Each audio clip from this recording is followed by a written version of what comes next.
Hello. हाँ, मैं राजकुमारी मितानिन बोल रही हूँ सर। मैं डिलीवरी केस लाई थी, तो यहाँ कोई नर्स स्टाफ का कोई सुविधा नहीं है और यहाँ बच्चा गिर गया है और आंवल नहीं गिर रहा है। अब माता को परेशानी हो रहा है सर। आधा घंटा बीत गया है बच्चा बाहर आने में। मितानिन राजकुमारी सिंह बोल रही हूँ सर। मैं 9 बजे से पहले यहाँ डिलीवरी केस लेके आई थी, तो यहाँ कोई नर्स स्टाफ नहीं थे और 10 बजे बच्चा पैदा हुआ और 10 बजे के बाद उसका आंवल आधा घंटा से ऊपर हो गया, फिर भी नहीं गिरा, बच्चा अपने से हुआ।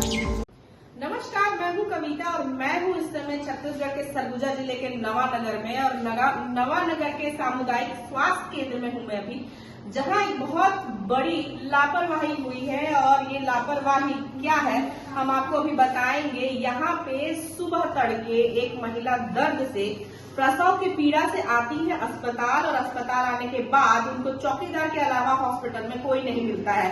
दर्द से तड़पते हुए महिला ने हर्ष पे ही बच्चे को जन्म दे दिया और उसके बाद की क्या परेशानी हुई, उनके परिजन हमारे साथ हैं जिन्होंने आज उनके साथ खड़े होकर के परेशानी झेली है। हम उनसे बात करेंगे कि आखिर इतनी बड़ी लापरवाही स्वास्थ्य विभाग में कैसे हुई। जी, अपना परिचय दीजिएगा मैम। मेरा नाम विद्यावती पैकरा है। जी विद्यावती जी, क्या हुआ यहाँ पे आज, शुरू से बताइएगा। कितने बजे आप लोग हॉस्पिटल पहुंचे थे? 10 दिन को मतलब 8 बजे से हुआ था, तो हम हॉस्पिटल 9 बजे लेके आए। 9 बजे पहुंच गए थे? 9 बजे पहुंच गए थे जी।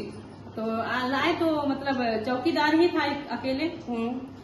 इसके बाद हम इंतजार किए तो नहीं आए, सिस्टर नर्स कोई नहीं आया 10 बजे तक। अच्छा। 10 बजे तक मतलब डिलीवरी हो गया था। इसके बाद 10 बजे से 11 बज गया, तब भी नर्स नहीं आई। बच्चा जमीन में लेटा था और उसकी माँ ऐसी पड़ी थी। अच्छा।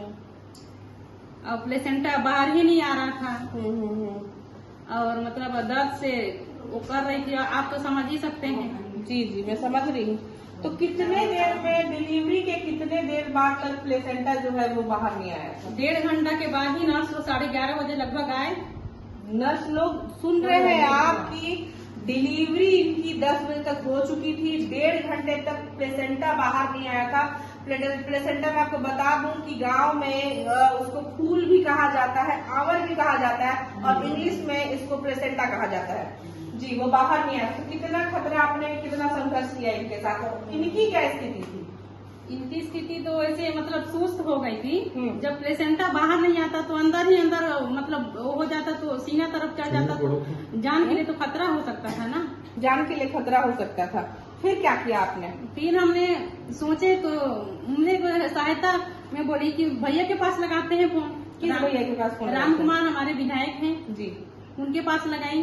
उन्होंने इधर उनके मतलब मंडल में लगाए, हमारे नवानगर मंडल में। मंडल वाले भैया इधर नर्स वाले इमरजेंसी के लिए भेजे थे, तो वो नर्स आई थी इमरजेंसी में। फिर वही की। वो नर्स जो यहाँ की थी या कहाँ की थी, आपको कुछ मालूम है? उतना मैं तो यहाँ आती नहीं हूँ तो जानकारी नहीं है मेरे को। बाकी तो वो नर्स कितने समय आई थी यहाँ पे? नर्स 11:30 बजे। मतलब 11:30 बजे से कोई स्टाफ यहाँ नहीं पहुँचे थे? हाँ, कोई स्टाफ नहीं थे। अब जो मतलब जो नर्स आई, जो इमरजेंसी के लिए बुलाया गया था, वो 11:30 बजे लगभग आई। तो क्या लग रहा है आपको, क्या होना चाहिए था और क्या हुआ?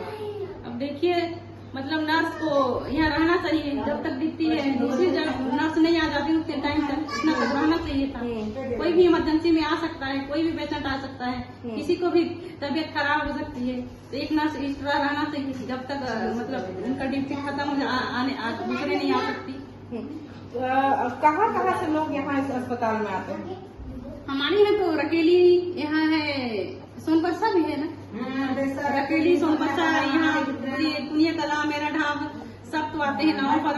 मतलब 4-5 गाँव से लोग यहाँ ज्यादा है दीदी।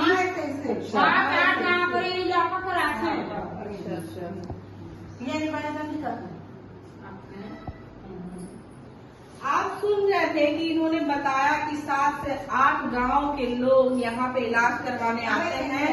और स्थिति आप देखें, इन्होंने बताया कि जब ये आई थी तब हॉस्पिटल में कोई स्टाफ नहीं था, कोई भी नर्स नहीं थी, सिर्फ एक चौकीदार थे जो देख रेख करते हैं यहाँ का। और इतनी बड़ी परेशानी के बाद आज ये लोग उभरे हैं कि इनकी बेटी अभी सुरक्षित है, बच्चा भी स्वस्थ है, और लेकिन यहाँ पे स्वास्थ्य विभाग बिल्कुल नाकाम है। Virendra Kumar Patel RMA PSC Navanagar. Sir यहाँ पे आज एक प्रसव हो गया था जी, खुले में प्रसव हो गया था, कोई नहीं नदारत नहीं आई। 4th क्लास थे और एक्चुअली जिस सिस्टर का 8 बजे से ड्यूटी था उसका जगदीशपुर करजी केनाल रोड पे जो है रोड साइड एक्सीडेंट हुआ था, जो कि वो रोड में गिरी पड़ी हुई थी। फिर पीछे से हमारे ही स्टाफ के उसी साइड से आए, तो जब उसको देखे तब वो मेरे को कॉल किए। ये करीबन 9:30 पौने 10 बजे की बात है। तब मेरे को जानकारी प्राप्त हुआ।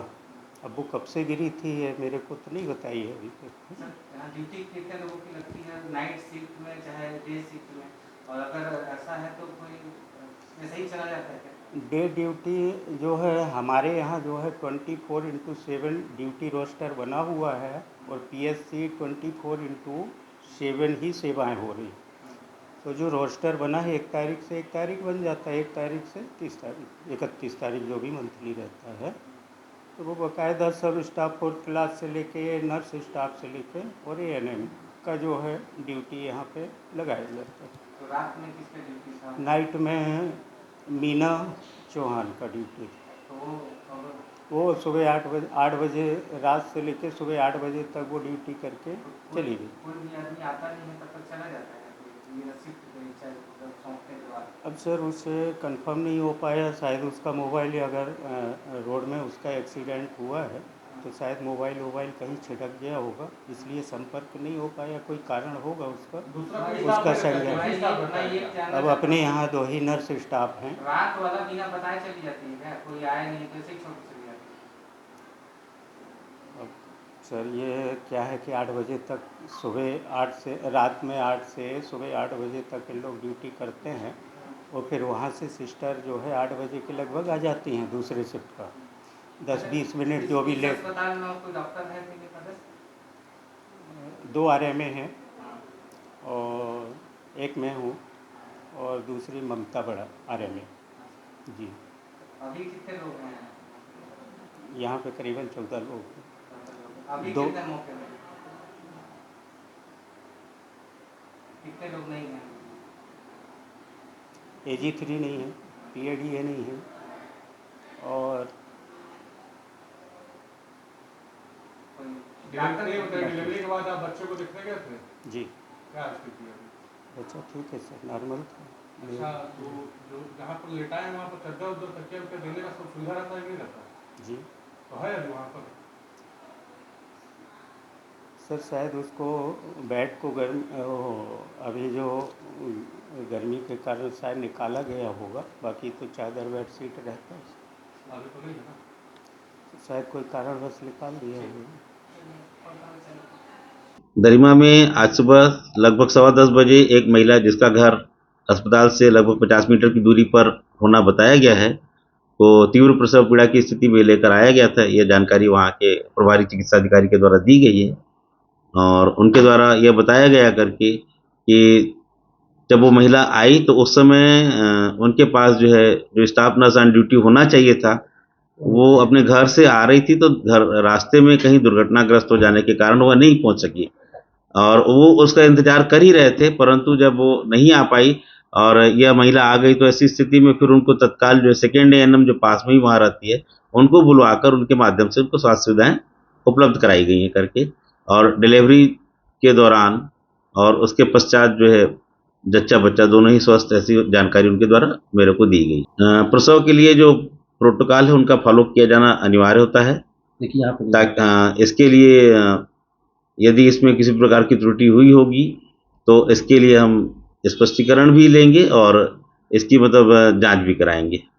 जो प्रभारी चिकित्सक उनसे मेरे द्वारा फ़ोन पर जानकारी लिए जाने पर उनके द्वारा कहा गया कि वे वहीं पर उपलब्ध थे, और वास्तव में वो उपलब्ध थे या नहीं इसकी जानकारी तो जांच में पता चली जाएगी। इसके लिए जांच दल का गठन कर लिया जाएगा। ग्रामीण क्षेत्रों में चिकित्सकों को नियमित रूप से अपने मुख्यालय में रहकर कार्य करने के लिए समय समय पर निर्देश भी जारी किए जाते रहते हैं, और यदि कोई नहीं मिलता है तो उनको स्पष्टीकरण लेकर चेतावनी भी दी जाती है कि वे वहीं रहकर अपनी सेवाएं प्रदान कराएं, क्योंकि उनको जो है अधिकांश चिकित्सक जो है बॉन्डेड चिकित्सक होते हैं और अनुबंध पूरा करने की जो शर्तें हैं उसमें यही है कि उनको अपने मुख्यालय में रहकर ही कार्य करना है। सुविधाएं तो देखिए त्रिस्तरीय सुविधाएं अलग अलग होती हैं।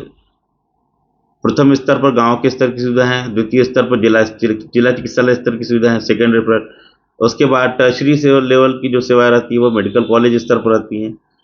तो कई बार क्या है, न तो परिजन वहाँ रुकना पसंद करते हैं और एक जो सुविधाएं हैं अलग अलग स्तर के आधार पे अलग अलग सुविधाओं में थोड़ा अलग अंतर तो आता ही है। तो इसलिए कोई भी किसी भी मरीज के जीवन के खतरे में नहीं डालना चाहेगा। इसलिए यदि वो परिजन चाहते हैं या उनको ऐसा लगता है कि यहाँ रखने से उनके जीवन की रक्षा में कोई नुकसान हो सकता है, तो इसलिए चिकित्सक वहाँ से हायर सेंटर के लिए रेफर करते हैं।